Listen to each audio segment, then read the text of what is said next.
নমস্কাৰ আৰু সকলোকে পুনৰবাৰ টিকে মাইণ্ডৰ অন্য এটা ৰাতিপুৱাৰ ধামাকাদাৰ খবৰলৈ স্বাগতম জনাইছো। তো আজি দেশ পুৰা গৰম হৈ আছে নহয় জানো। যোৱাকালি নিৰ্বাচনৰ ৰিজাল্ট ঘোষণা কৰা হ'ল আৰু ফাইনেলি আকৌ এবাৰ বিজেপিয়ে চৰকাৰ গঠন কৰিবলৈ সক্ষম হৈছে। মানে কেন্দ্ৰত বিজেপিয়ে আকৌ এবাৰ চৰকাৰ গঠন কৰিবলৈ সক্ষম হৈছে। তো আপুনি যদি বিজেপি পাৰ্টিটোক ভাল পায়, আপুনি বিজেপিৰ যদি সাপোৰ্টাৰ, তেন্তে প্লিজ লাইক এটা নকৰাকৈ কিন্তু একেবাৰেই নাথাকিব। আজিৰ এইটো ভিডিঅ'ত লাইক এটা কৰি থৈ যাব। বাকি যি কি নহওক আগবাঢ়িছো আজিৰ প্ৰথমটো খবৰ ফালে। আজিও আপোনালোকৰ কাৰণে কেইবাটাও ধামাকাদাৰ খবৰ লৈ আহিছো, কেইবাটাও ইণ্টাৰেষ্টিং খবৰ লৈ আহিছো।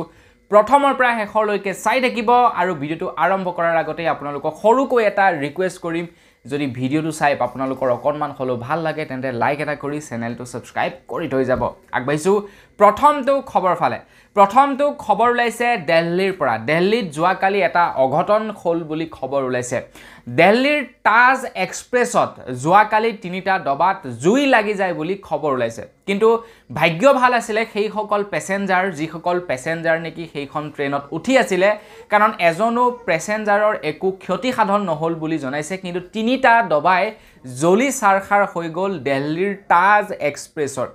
তো চাওক কিমান এটা ভয়ানক এক্সিডেণ্টৰ পৰা বাচি গ'ল বুলি ক'ব পাৰি। এক্সিডেণ্টটো হ'লেই বাৰু, কিন্তু মানুহৰ জীৱনৰ লগত একো এক্সিডেণ্ট নহ'ল, মানুহৰ একো ক্ষয় ক্ষতি নহ'ল। বস্তু বাহনিৰ কিন্তু ক্ষয় ক্ষতি হৈছে, সেইটো পাছৰ কথা, কিন্তু মানুহখিনি যে বাচি গৈছে সেইটো খুবেই ভাল লাগিছে। মানে সেইটো এটা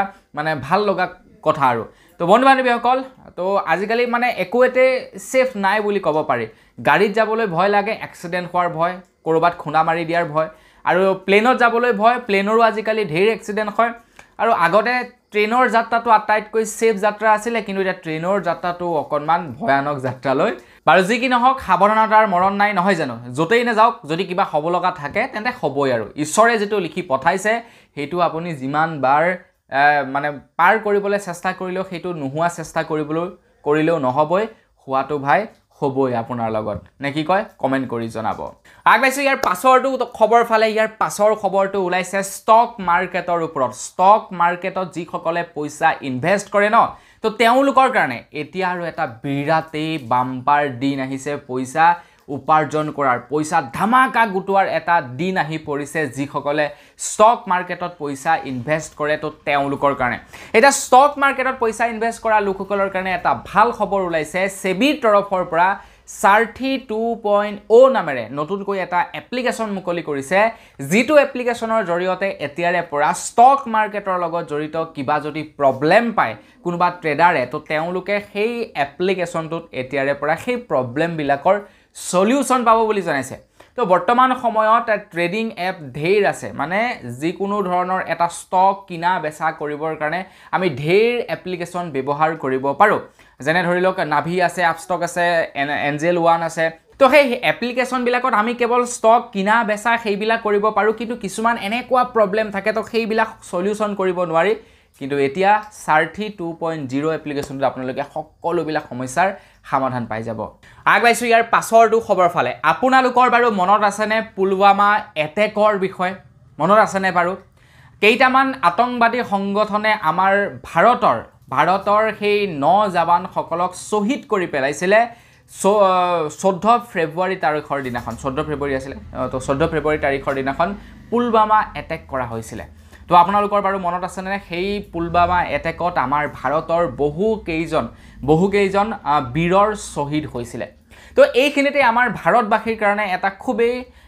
গৌৰৱৰ খবৰ ওলাই আহিছে, এটা খুবেই মনত ভাল লগা খবৰ ওলাই আহিছে। পুলৱামাৰ এটেকত যিকেইজন নেকি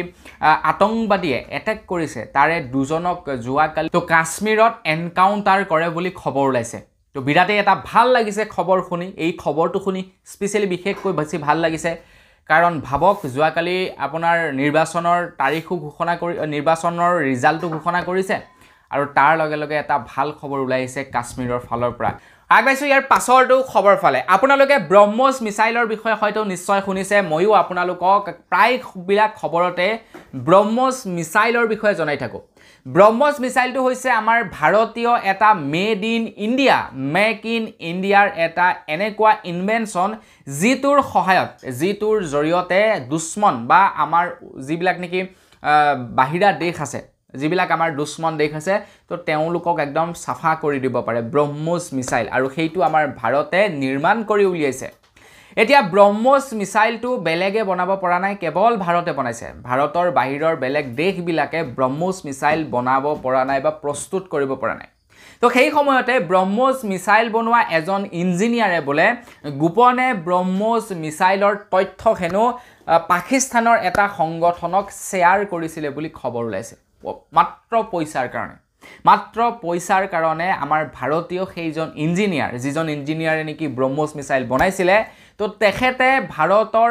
কনফিডেন্সিয়েল ডাটা মানে ব্ৰহ্মোছ মিসাইলটো কেনেকৈ বনাইছিলে কি কেনেকৈ কাম কৰিব কেনেকৈ বনাব পাৰি তো সেইবিলাক তথ্য পাকিস্তানী এটা উগ্ৰপন্থী সংগঠনক শেয়াৰ কৰিছিলে আৰু তাৰ পাছত তেখেতক এৰেষ্ট কৰা হ'ল আৰু এতিয়া তেখেতক আজীৱন কাৰাদণ্ড দিছে বুলি খবৰ ওলাইছে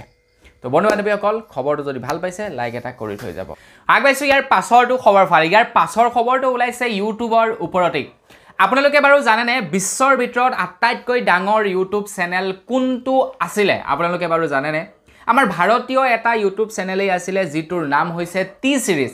যিটো চলাই আছিলে এটা ডাঙৰ কোম্পানীয়ে তো টি সিৰিজ কোম্পানীৰ বিষয়ে আপোনালোকে নিশ্চয় জানে আমাৰ ভাৰতবৰ্ষৰ আটাইতকৈ গানৰ মিউজিক ইণ্ডাষ্ট্ৰীৰ আটাইতকৈ বেছি ডাঙৰ কোম্পানী যিটোৱে নেকি প্ৰায়বিলাক গান সেই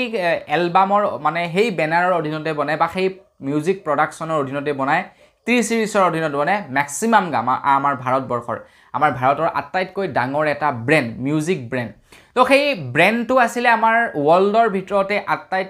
আটাইতকৈ লাৰ্জেষ্ট ইউটিউব চেনেল সবচে বেছি ডাঙৰ চেনেল আছিলে টি সিৰিজ কিন্তু এটা টি সিৰিজক পিছ পেলাইছে এজন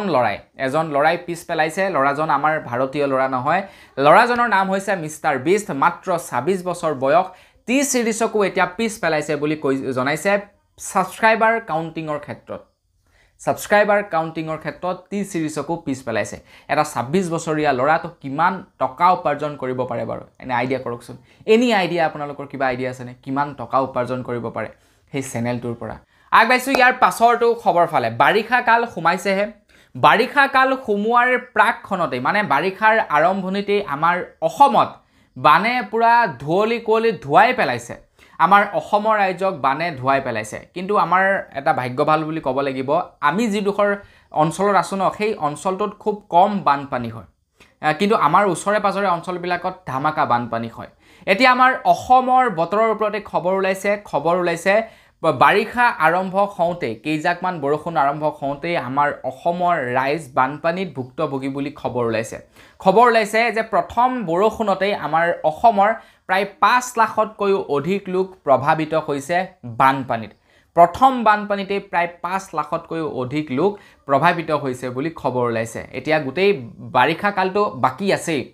বাৰিষাৰ জাস্ট আৰম্ভ হৈছে আৰম্ভণিতেই আমাৰ অসমৰ এই অৱস্থা তো বাকি অঞ্চল সোৱাত কি হ'ব পাৰে বাকি সময়ছোৱাত কি হ'ব পাৰে আমাৰ অসমৰ এবাৰ নিজেই ভাবক আগবাইছো ইয়াৰ পাছৰটো খবৰ ফালে ইয়াৰ পাছৰ খবৰটো ওলাইছে ষ্টক মাৰ্কেটৰ ওপৰত আপোনালোকে ষ্টক মাৰ্কেটত পইচা বাৰু ইনভেষ্ট কৰে নে নকৰে কমেন্ট এটা কৰি জনাব আপোনালোকে অপচন ট্ৰেডিং বা ডেইলি ট্ৰেডিং কৰে নে নকৰে কমেন্ট এটা কৰি জনাব এইখিনিতে এটা বিৰাটেই ভাল খবৰ ওলাইছে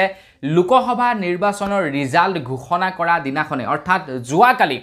যোৱাকালি যিসকলে পইচা ইনভেষ্ট কৰে ষ্টক মাৰ্কেটত তো তেওঁলোকে ধামাকা প্ৰফিট পাইছে বুলি খবৰ ওলাইছে খবৰ লোৱা অনুসৰি সেনসেক্স আৰু বেংক নিফটিয়ে সাংঘাতিক ৰিটাৰ্ণ দিছে বুলি জনাইছে মানে যিসকলে নেকি পইচা ডেইলি অপচন ট্ৰেডিং কৰে ন তো তেওঁলোকে ধামাকাদাৰ পইচা পাইছে প্ৰথম দিনাখনে লোকসভা নিৰ্বাচনৰ প্ৰথম দিনাখনে ধামাকা পইচা পাইছে আৰু আটাইতকৈ বেছি মানে ফলপ্ৰসূ কৰিলে যি নেকি এক্সিট পোল ওলাইছিলে এক্সিট পোল যি নেকি ওলাইছিলে সেই এক্সিট পোলে কি হ'ল বিজেপি জিকাটো নিশ্চিত কৰি পেলালে আৰু তাৰ ফলত কি হৈ গ'ল যিমানবিলাক চৰকাৰী কোম্পানী আছিলে বা যিবিলাক কোম্পানী নেকি যেনে আদানীৰ কোম্পানীবিলাক হৈ গ'ল বা অন্যান্য কোম্পানী তো সেইবিলাকৰ মাৰ্কেট শ্বেয়াৰটো তামাম বাঢ়ি গ'ল কাৰণ বিজেপি চৰকাৰ জিকাৰ লগে লগে তেওঁলোকে এতিয়া বিভিন্ন ধৰণৰ কন্ট্ৰেক্টবিলাক পাব আৰু তেওঁলোকৰ কোম্পানীৰ শ্বেয়াৰ বাঢ়ি যাব ব্ৰেণ্ড ভ্যালু বাঢ়িব আৰু সেই কাৰণে যোৱাকালি সাংঘাতিক ৰকমে প্ৰফিট দিছে যিসকলে নেকি অপচন ট্ৰেডিং কৰে তো আদানী গ্ৰুপ অফ কোম্পানীয়ে প্ৰায় 12% যোৱাকালি প্ৰফিট দিছে বুলি জনাইছে মানে যোৱাকালি যদি আপোনালোকে কোনোবা এটা ষ্টকত যদি 1 টকা এটা লগাইছিলে তেন্তে 1 টকাৰ 12% যোৱাকালি মানে ইণ্টাৰেষ্ট পাইছে এট এ টাইম এটা দিনত 12% ইণ্টাৰেষ্ট তাৰ লগে লগে আকৌ আমাৰ ষ্টেট বেংকৰ যি নেকি শ্বেয়াৰ ষ্টেট বেংকেটো এটা চৰকাৰী প্ৰতিষ্ঠান তো ষ্টেট বেংকৰ শ্বেয়াৰেও ধামাকা প্ৰফিট দিছে বুলি খবৰ ওলাইছে যোৱাকালি মানে এটা দিনতে একদম পুৰা ধামাকা পইচা পিটি লৈছে যিসকলে ষ্টক মাৰ্কেটত পইচা ইনভেষ্ট কৰে মানে যিবিলাকে আৰু ধৰি লওক সেই 10,000 5,000 2,000 3,000 লৈ পিনি ষ্টক মাৰ্কেটত অপশ্যন ট্ৰেডিং কৰে তো তেওঁলোকৰ কাৰণে ইমান প্ৰফিটেবল নহয় কিন্তু যিবিলাকে নেকি 10 কোটি 20 কোটি 30 কোটি মানে 200 কোটি 300 কোটি টকা লৈ অপশ্যন ট্ৰেডিং কৰে তো তেওঁলোকৰ কেনেকুৱা হ'ব পাৰে যিবিলাক নেকি ডাঙৰ বিজনেছমেন আছে সাপোজ ধৰি লওক অনুপম মিত্তল অশ্নিৰ গ্ৰোবৰ এনেকুৱা ডাঙৰ যিবিলাক নেকি মানে ষ্টক মাৰ্কেটত পইচা ইনভেষ্ট কৰা মানুহ আছে বা যিবিলাক বিজনেছমেন আছে তো তেওঁলোকে কালিৰ দিনটোত যদি ষ্টেট বেংকত 200 কোটি টকা লগাইছিলে তেনেহ'লে কিমান টকা তেওঁলোকৰ একেদিনাখনেই প্ৰফিট হৈছে 200 কোটিৰ 12% তেওঁলোকে প্ৰফিট পাইছে যোৱাকালি গতিকে কিমান পাব পাৰে বাৰু এটা ক্যালকুলেশ্যন কৰি আপোনালোকে মোক নিজেই জনাওক গতিকে ধামাকা প্ৰফিট পাইছে যোৱাকালি আগবাইছো ইয়াৰ পাছৰটো খবৰ ফালে ইয়াৰ পাছৰ খবৰটো ওলাইছে আদানী গ্ৰুপ অফ কোম্পানী তৰফৰ পৰা আদানী গ্ৰুপে এতিয়া আপোনালোকক ক্ৰেডিট কাৰ্ড দিব বুলি কৈছে আদানী গ্ৰুপ আৰু ICICI বেংকৰ মাজত এতিয়া এক পাৰ্টনাৰশ্বিপ হৈছে যেটো পাৰ্টনাৰশ্বিপৰ জৰিয়তে আদানী গ্ৰুপ অফ কোম্পানী তৰফৰ পৰা এতিয়া গ্ৰাহকক এটাকৈ ক্ৰেডিট কাৰ্ড প্ৰদান কৰিব মানে আপোনালোকে এপ্লাই কৰিব পাৰে আদানী গ্ৰুপ অফ কোম্পানীৰ পৰা এটা ক্ৰেডিট কাৰ্ড আৰু সেই ক্ৰেডিট কাৰ্ডটোৱে জৰিয়তে আপোনালোকে বিভিন্ন জায়গাত শপিং কৰিব পাৰিব আৰু আপোনালোকে ৰিৱাৰ্ড পইণ্ট লাভ কৰিব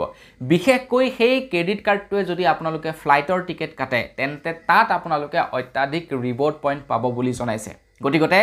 আপোনালোকে এপ্লাই কৰি ল'ব যদি আপোনালোকে সঘনাই ফ্লাইটত যাত্ৰা কৰে তো তেন্তে আপোনালোকে আদানীৰ ক্ৰেডিট কাৰ্ডটো বনাই ল'ব আদানী 1 হৈছে সেই ক্ৰেডিট কাৰ্ডটোৰ নাম তো সেই ক্ৰেডিট কাৰ্ডটো বনাই ল'ব তেতিয়া আপোনালোকে অত্যাধিক ফেচিলিটি লাভ কৰিব আগবাইছো ইয়াৰ পাছৰটো খবৰ ফালে ইয়াৰ পাছৰ খবৰটো ওলাইছে CBSE বোৰ্ডৰ ওপৰত আমাৰ ভাৰতবৰ্ষৰ এতিয়া লাহে লাহে বিদ্যালয়সমূহ CBSE বোৰ্ডৰ আন্ডাৰলৈ লৈ যোৱা হৈছে সেবা বোৰ্ড বা অন্যান্য যিবিলাক সৰ্বশিক্ষা মিছন এনেকুৱা যিবিলাক মানে বোৰ্ড আছে তো সেই বোৰ্ডবিলাকৰ পৰিৱৰ্তে এতিয়া বিদ্যালয়সমূহ লাহে লাহে CBSE বোৰ্ডলৈ গৈছে প্ৰথমে আমাৰ অসমৰ ডিগ্ৰীটো গ'ল CBSE বোৰ্ডলৈ এতিয়া হায়াৰ সেকেন্ডাৰী আৰু মেট্ৰিকটো CBSE বোৰ্ডৰ আন্ডাৰত যাব বুলি শুনি আছো ঠিক তেনেকৈ লাহে লাহে বাকিবিলাকো CBSE বোৰ্ডৰ আন্ডাৰত হয়তো গুচি যাব মানে চেন্ট্ৰেলৰ বোৰ্ডত হয়তো গুচি যাব মানে অসম চৰকাৰে কন্ট্ৰোল নকৰিব চেন্ট্ৰেল চৰকাৰে হয়তো কন্ট্ৰোল কৰিব আমাৰ অসমৰ শিক্ষা ব্যৱস্থাটোক লাহে লাহে ডিগ্ৰী আৰু তাৰ লগে লগে মেট্ৰিক আৰু হায়াৰ সেকেন্ডাৰী এই দুয়োটাকে লৈ যাব বুলি এতিয়া শুনা পাইছো তো সেই সময়তে খবৰ ওলাইছে CBSE বোৰ্ডৰ ফালৰ পৰা এটা নতুনকৈ এতিয়া নিয়ম বান্ধি দিছে যে CBSE বোৰ্ডৰ এতিয়া এটা সেকশনত মানে এটা শ্ৰেণী কোঠাৰ এটা সেকশনটো কেইবাটাও থাকে এটা শ্ৰেণী কোঠাত A section B section C section D section ল'ৰা ছোৱালী বেছি হলে সেকশন বাঢ়ি গৈ থাকে তো এটা সেকশনত কেৱল 45 জনকৈ ল'ৰা ছোৱালীহে পঢ়িব পাৰিব CBSE বোৰ্ডৰ তো CBSE বোৰ্ডৰ যিমানবিলাক বিদ্যালয় আছে বিদ্যালয়সমূহৰ এতিয়াৰে পৰা এটা সেকশনত মাত্ৰ 45 জন ষ্টুডেণ্টে থাকিব পাৰিব তাতকে বেছি ষ্টুডেণ্টৰ এডমিশন ল'ব নোৱাৰিব যদি ষ্টুডেণ্টৰ মাত্ৰাটো বাঢ়ি যায় দৰকাৰ হলে সেকশনটো বঢ়াই দিব কিন্তু কি হ'ব এটা সেকশনত কেৱল 45 জনেই ম্যাক্সিমাম ল'ৰা ছোৱালী থাকিব পাৰিব বুলি জনাইছে আগবাইছো ইয়াৰ পাছৰটো খবৰ ফালে আমাৰ অসমত এই কেইদিন অনলাইন যিবিলাক নেকি এপ্লিকেশন আছে যিবিলাক এপ্লিকেশন নেকি গেম খেলিব পাৰি এই গেম খেলা এপ্লিকেশন বিলাকক লৈ এটা বিৰাটেই বিতৰ্ক চলি আছে বৰ্তমান সময়ত আমাৰ অসমৰ কেইবাজনো লোকক চাকৰিৰ পৰা নিলম্বন কৰিছে আৰু কেইবাজনৰ ওপৰত FIR ৰুজু হৈছে বুলি আমি খবৰ পাইছো তো সেই সময়তে এটা খবৰ ওলাইছে খবৰটো কিমান দূৰ সত্য নাজানো তো খবৰ ওলাইছে যে অসমৰ যিসকল ইউটিউবাৰে নেকি চৰকাৰৰ বিষয়ে ভালকে কৈ সেই এপ্লিকেশন বিলাকৰ প্ৰমোট কৰিছিলে তো সেই বিলাকৰ ওপৰত FIR ৰুজু নহয় তেওঁলোকক মাফ দিছে বুলি জনাইছে মানে যিসকল ইউটিউবাৰে নেকি চৰকাৰৰ বিষয়ে কোনোবা এটা ভিডিঅ'ত ভালকে কৈছিলে আৰু সেই ভিডিঅ'টোতে ধৰি লওক সেই এপ্লিকেশনটো প্ৰমোট কৰিছে তো তেওঁলোকক ৰেহাই প্ৰদান কৰিছে বুলি জনাইছে তো তেন্তেটো ময়ো ক'বলৈ লাগিব ন এফালে চৰকাৰৰ প্ৰশংসা কৰি থাকিম আনফালে তেনেকুৱা এপছ বিলাকৰ প্ৰমোট কৰি পইচা ইনকাম কৰি থাকিম আহে তেনেকুৱা ধৰণৰ এপছ বিলাকৰ বহুত মানে মেছেজ আহে কিন্তু নকৰা নহয় এতিয়াৰ পৰা কৰিব ল'ব লাগিব আগবাইছো ইয়াৰ পাছৰটো খবৰ ফালে আমাৰ ভাৰতবৰ্ষৰ লোকসভাৰ নিৰ্বাচনে এটা ৱৰ্ল্ড ৰেকৰ্ড গঢ়িলে বুলি খবৰ ওলাইছে খবৰ ওলাইছে এইবাৰ লোকসভা নিৰ্বাচনত আমাৰ ভাৰতৰ প্ৰায় 64.2 কোটি মানুহে 64.2 কোটি মানুহে এইবাৰ নিৰ্বাচনত ভোটদান কৰিছে বুলি খবৰ ওলাইছে আৰু এইটো এটা ৱৰ্ল্ড ৰেকৰ্ড সৃষ্টি কৰিছে যেহেতু আমাৰ ভাৰতখন হৈছে ৱৰ্ল্ডৰ লাৰ্জেষ্ট পপুলেশ্যন থকা দেশ গতিকে আমাৰ দেশত আটাইতকৈ বেছি ভোটদান হ'বই সেইটো ডেফিনেটলি মানে এটো জানিবলগীয়া কথা আৰু বাকি দেশবিলাকত ইমান জনসাধাৰণে নাই বাকি যি কি নহওক পাৰ্চেন্টেজ ওয়াইজত এতিয়ালৈকে গম পোৱা নাই কিমান পাৰ্চেন্ট ভোট দিছে কিন্তু সংখ্যাৰ হিচাপত ৱৰ্ল্ডৰ ভিতৰতে আটাইতকৈ বেছি লোকে ভোটদান কৰিছে আমাৰ ভাৰতবৰ্ষত বৰ্তমানলৈকে আগবাইছো ইয়াৰ পাছৰটো খবৰ ফালে এইখিনিতেই এটা কিন্তু বেয়া খবৰ ওলাইছে হা যোৱাকালি লোকসভা নিৰ্বাচনৰ ৰিজাল্ট ঘোষণা কৰিলে তো ৰিজাল্ট ঘোষণা কৰাৰ 5 দিনাখনে আপোনালোকৰ কাৰণে কেইবাটাও বেয়া খবৰ ওলাইছে কেইবাটাও খুবেই বেয়া খবৰ ওলাইছে খবৰ কেইটা কি আপোনালোকক জনাই দিছো খবৰ কেইটা মেইনলি হৈছে নিৰ্বাচনৰ 5 দিনাখনে বহুতো বস্তুৰ দাম বাঢ়ি গৈছে বুলি খবৰ ওলাইছে তামাম মানে দাম বাঢ়ি গৈছে বস্তুবিলাকৰ তো নিৰ্বাচনৰ ৰিজাল্ট ঘোষণা কৰাৰ আগত গাখীৰৰ দামটো বাঢ়িলে তো সেইটো বিষয় মই আপোনালোকক জনালো এটা খবৰ ওলাইছে নিৰ্বাচনৰ পাছতেই দালি আলুকে ধৰি বিভিন্ন টাইপৰ যিবিলাক নেকি খা সামগ্ৰী আছে তো সেইবিলাকৰ দাম অত্যাধিক বাঢ়িব এতিয়া মই আপোনালোকক যোৱাকালিৰ ভিডিঅ'টোতে জনাইছিলো যদিহে বিজেপি চৰকাৰ হয় তেন্তে আমাৰ কোনো প্ৰবলেম নাই মানে মোৰ বিশেষকৈ একো প্ৰবলেম নাই বুলি কৈছো যাৰে চৰকাৰ নহওক একো প্ৰবলেম নাই বিজেপি হলো প্ৰবলেম নাই কংগ্ৰেছ হলো প্ৰবলেম নাই কিন্তু বিজেপি যদি চৰকাৰ আকৌ গঠন কৰে তেন্তে মূল্যবৃদ্ধি সাংঘাতিক ৰকমে হ'ব বুলি মই যোৱাকালিৰ খবৰটোত আপোনালোকক জনাইছিলো আৰু চাওক নিৰ্বাচনৰ 5 দিনাখনেই খবৰ ওলাইছে যে বস্তুৰ দাম সাংঘাতিক ৰকমে বৃদ্ধি পাইছে দালি আলু পিয়াজ তেল এইবিলাকৰ দামটো বৃদ্ধি পাইছে বুলি খবৰ ওলাইছে তো জানো বিজেপি চৰকাৰে বস্তুৰ দাম কন্ট্ৰোল কেতিয়াও কৰিব নোৱাৰে এতিয়া সবে বুজিব কোৰ পৰা নহয় জানো কোৰ পৰা বুজিব যে বস্তু এফালে দিছে আনফালে নিছে এফালে যদি সামুচাৰে দিছে আনফালে বেলসামাৰি লৈ গৈছে হেতুনো কোত বুজি পাব বাকি যাই কি নহক তাৰ পাছতেই খবৰ ওলাইছে যে টোল ট্যাক্সৰ দাম বাঢ়িছে বুলি জনাইছে নেশনেল হাইৱেত 5 পৰা 25 টকা দাম বৃদ্ধি পাইছে প্ৰায় আপোনাৰ কবলৈ গলে প্ৰায় 5% দাম ইনক্ৰিজ হৈছে বুলি খবৰ ওলাইছে প্ৰায় 5% দাম ইনক্ৰিজ হৈছে টোল গেটৰ এটা বহু লোকে হয়তো কব যে আমাৰ কোনো কথা নাই ভাই আমি তো আৰু গাড়ীত না যাও তো আমি তো আৰু আমাৰটো নিজৰ গাড়ী নাই আমি গাড়ী লৈ না যাও আমি ভাড়া গাড়ীত যাম তো আমাৰনো কি আহে যায় তো আমাৰ কোনো আহে না যায় এটা মেইনলি কথাটো হৈ গল যে টোল ট্যাক্সৰ দাম বঢ়াৰ লগে লগে কি হ'ব এইফালে তেলৰ দাম বাঢ়ি যাব অটোমেটিকলি তেলৰ দাম বঢ়াৰ লগে লগে এফালে কি হ'ব ভাড়াৰ দাম বাঢ়িব এফালে গাড়ী বিলাকে যে টোল গেটৰ তলৰে পাৰ হৈ যাব তো তেওঁলোকেও টোল ট্যাক্স দিব লাগিব এটা টোল ট্যাক্স বেছিকৈ তেওঁলোকে দিয়া মানে কি হয় কাস্টমাৰৰ পৰা তেওঁলোকে ভাড়াটো উঠাব লাগিব আলটিমেটলি কবলৈ গলে গাড়ীৰ ভাড়াৰো দাম বৃদ্ধি পাব বুলি খবৰ ওলাইছে তাৰ পাছতে আকৌ খবৰ ওলাইছে যে কেইখনমান ৰাজ্যত বোলে কাৰেণ্টৰ প্ৰতি ইউনিটত 20 পইচাকৈ বৃদ্ধি পাব বুলি জনাইছে এতিয়া আমাৰ অসমত বৃদ্ধি পায় নে নাপায় সেইটো আমি অনাগত সময়ত বা আমাৰ অনাগত সময়ত যি নেকি কাৰেণ্টৰ বিল আহিব তেতিয়া আমি অবিয়াসলি গম পাম কিন্তু বৰ্তমান আমাৰ অসমৰ খবৰ একো ওলোৱা নাই যে অসমত কাৰেণ্টৰ বিল বাঢ়িব নে নাবাঢ়িব বাকি মই এটোৱে কম যে মূল্যবৃদ্ধি হলে গোটেই দেশতেই হ'ব আমাৰ অসমে কেতিয়াও পিছ পৰি নাথাকে আমাৰ অসম চৰকাৰে ইমানো একেবাৰে হেৰি নহয় যে